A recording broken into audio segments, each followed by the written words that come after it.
csapat és indulunk, gyerünk! Kisütött a napsugár a téren, vidám csapat vár magunk, egy villamosba kedvünk feltöltve.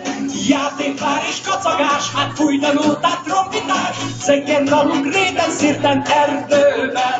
Gyerünk, Zoli! Gyerünk, gyerünk, gyerünk, mozgás szíveim! Há!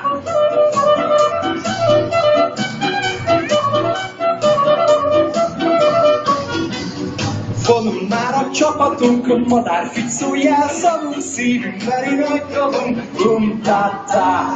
Teletnek a lombos fák, módusok és tűzgitár, csodálják, hogy milyen vidám társaság. Zsolt!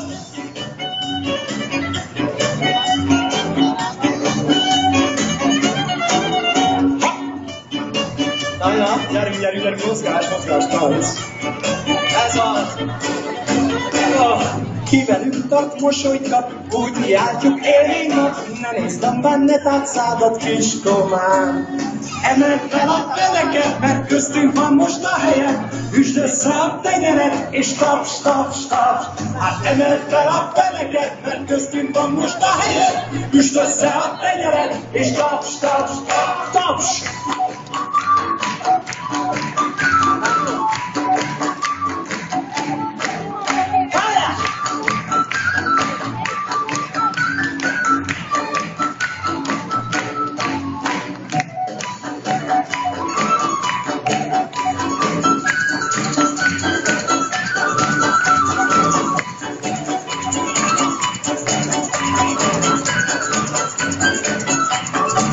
Drága szíveim, nagyon szépen köszönjük, hogy eljöttetek.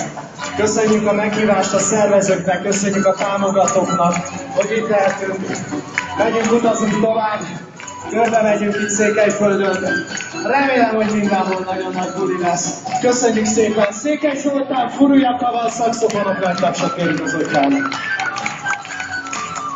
Marolyai Zsolt barátsa. Szabó Tibor gitár, basszusgitár, tambura, húzzuk ki, de ezeket most elhoztál. Köszönjük. És Buda Gábor, ráncos komikus, kicsi tapsot a Gábornak. És Marco Polo, a gyerekek, olé, olé, olé! Köszönjük szépen mindenkinek, köszönjük!